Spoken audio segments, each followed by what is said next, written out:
Onto this conversation now. South African theatres were dealt a blow during the COVID-19 pandemic. The pandemic pushed audiences away from the theatre and closer to the couch.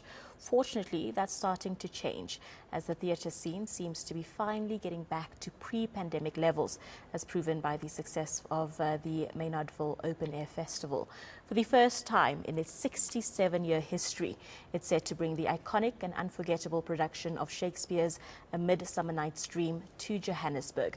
Joining me now to tell us more about the smash hit production is actress Mhende and executive producer Jaco van Rensburg. Good evening to the both of you, and thank you very much for joining us here on Newsnight. Jaco, I'm going to start with you. Talk to us about why it's taken something like 60 plus years for the specific production to come to Joburg. Well, thank you very much for having us. I guess the reason is because VR Theatrical is the independent theatre company that has taken over the running of the festival. And as you know, theatre is fairly expensive to produce, and it was always a cornerstone of the Cape Town sort of cultural calendar, the annual Shakespeare, but it was always stuck in Cape Town, and we decided that the rest of the country should see what we're doing and should see the amazing performances and should see the amazing actors, and we decided to take a chance and tour it to Joburg with huge success, and we're very happy to be playing at Peter Turin's Monte Casino Theatre. Fantastic. We're super excited and very grateful that you've given us the opportunity to attend as well. Are there plans in the future perhaps to expand it beyond Johannesburg and Cape Town? Yes, we would love to make it a true national festival. So we are looking for partners to come on board, theatres to come on board, to assist us in bringing these amazing productions all over the country. And it really is a celebration of our diversity and our incredible talent, and to showcase the best that South Africa has to offer. 100%. And one of those talents is sitting right next to you. Talk to us a little bit about your role, because you are one of the cast members, and what we can expect when we see you on stage. So I play, hi, good evening, South Africa, Hi. Sunday night. Thank you so much for having us. I play Hippolita, and traditionally Hippolita, who's the Amazonian queen, who's been captured by Theseus, who is the king of Athens, arrives at the beginning of the show. But traditionally, what directors have done with this character is that, or actor who plays Hippolyta, is that then they double up as the queen of the fairies in the forest, because this story then takes a group of lovers into the forest where they encounter a group of fairies who cast spells, and there's so much magic that keeps us well entertained. But I will then be playing the king of the fairies as a swap by Jeff Highland this year instead of the queen of the fairies. So I get to double up as both king in the forest and queen of the land. Interesting. So how do you go about preparation and planning to be and to give your best self on stage when you have multiple roles like this? Can it be easy? Well, I think so. There's quite a bit of fun happening backstage with quick changes and trying to get lines of makeup off with a wipe in the dark. And oh my goodness, this is coming on as if nothing happened. But I think that's part of the magic. It's also, we feel so empowered by it as well, to be able to, my co-star Roberta Kyle plays obviously Theseus, the king of Athens, but then Titania, the queen of the fairies. So to be able to exist in a space where we're seen to be able to carry these bodies, number one, is the work, but to succeed in it as well, I suppose, is what this work is about, and why we get up. And working in the theatre obviously it's a different muscle vocally, and it's just the strain of everything that we're doing, moving from initially outdoor into indoor, and how do we keep the capes contained in this space? How do we create the elements, which were the 14th character? How do we keep that magic alive? I'd like to say that our capes, I think, this week brought the thunderstorm to Johannesburg, because I think we pumped up some of that wind and water. But that's part of the magic. It's a lot of what most of us were dreaming to do as children. And here we are, hopefully going to inspire a whole new generation.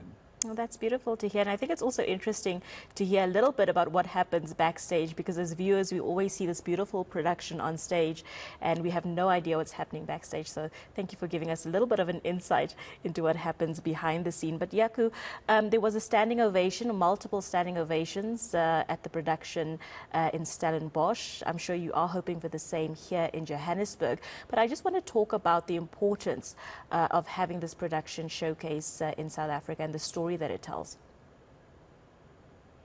Yes, right. I really believe that the theatre brings people together. That's what the theatre does, is you start off an evening with 400 people together who don't know each other. And then at the end of the night, they've had this experience that united them. And they all, during interval, are talking to each other and they're talking about the play.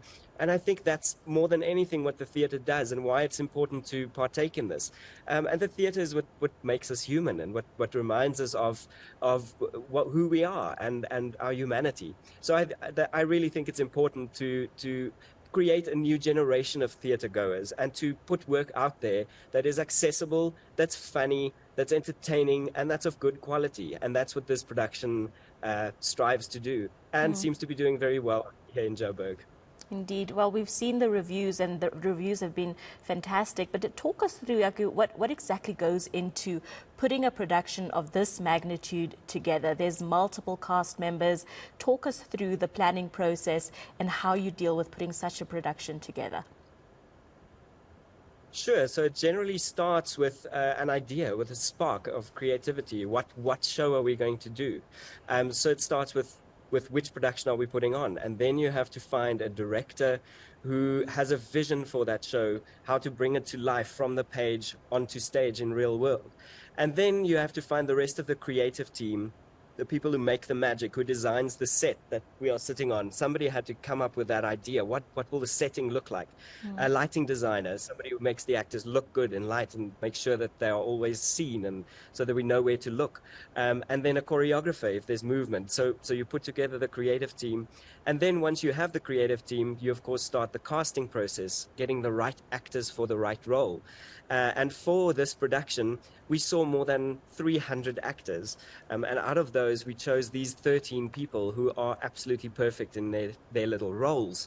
And they are magnificent. And yeah, we were very lucky in that the first Maynardville was such a success after COVID that we also got to tour to Stellenbosch at the Woordfees, where we got nominated for 5 awards. And tomorrow night is that ceremony where we'll hear whether we have won anything. But I think it speaks to the quality of the production and also a little bit of the magic that we are making, which is really what we love to do, is tell stories and make magic and inspire people. Well, fingers crossed for your production, and hopefully you will win. But Chi, I just want to come back to you and talk about what it really takes as an actor to get to this sort of point in your career where you are acting on these big productions and on these enormous stages. I'm sure it wasn't always that way for you. Talk us through a little bit of your journey. So this would have been my fourth Maynardville, Taming of the Shrew, The Comedy of Errors, Richard III, and now A Midsummer Night's Dream, which 10 years ago I also had the opportunity to play in, but missed the Maynardville space. What it takes is, people say that it takes 10 years to make an overnight success. And it's the dedication, it's the hours, it's the first year out of university, knowing that you may have to, we say, work for exposure, but you know, you're fortunate enough also to have people who pay you, but maybe not as much, and you have to keep pushing and pushing until you get to a certain space where you're paid what you feel you deserve, or you also become someone who's a contributor to helping grow the production and raise the funds. And you're also learning about this thing that you used to dream about. It's one thing to have your talent, but also to understand the business of what this is, and to sit here with people who are teaching you, holding your hand, and you're walking through it together. That's part of the process. You're not just an actor at the end of the day. The big stage is knowing also how to make and support the production as a whole beyond what your breath can do as a performer. 100%. And Jaco, it hasn't been an easy road. I mean, with the COVID-19 pandemic a few years ago, it had a huge impact on the arts scene and theatre specifically as well. Talk us through how the scene and the space within the arts has recovered, and if we are on a road where we can see those pre-COVID numbers and those amount of people coming back, or have we reached that point already? Look, the theatre has been dying for 2,000 years, and there's a reason why it survived for so long. And it is the fact that you cannot substitute, and I think it's something that COVID actually emphasized, you cannot substitute human interaction. Me and T sitting together and looking in each other's eyes is different from me experiencing somebody on a screen. And I think the theatre is the only entertainment form that offers that sameness, that experience where you as the audience member gets to partake in the performance. You breathe the same air as the actors. That doesn't happen in the movies, and it's the thing that makes the theatre exciting and unique, is whether you were there that night when Chi's earring fell off, or that night when she fell. It happened. So and I think that's what makes the theatre exciting for me and for people to watch it. In terms of the numbers, the theatre is always struggling because we don't have a culture of theatre going in this country in the way that it was, and I guess that's because of funding problems, etc., etc. But I do believe that that there are people out there who are finding new ways to produce theatre and to get productions up on stage, and that isn't going to stop, because the theatre has something very unique to offer.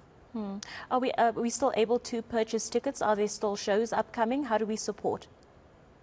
Absolutely. We are still on next weekend at Peter Turin's Monte Casino Theatre, next weekend, Friday, Saturday and Sunday. And the audience is welcome to book their tickets on web tickets to come and experience a little bit of magic with us. I would definitely love to attend. Jaco and Chi, thank you very much for your time. Thank you for sharing a little bit of your story, and I wish you all the best for the forthcoming productions. Hopefully I'll be able to attend one as well.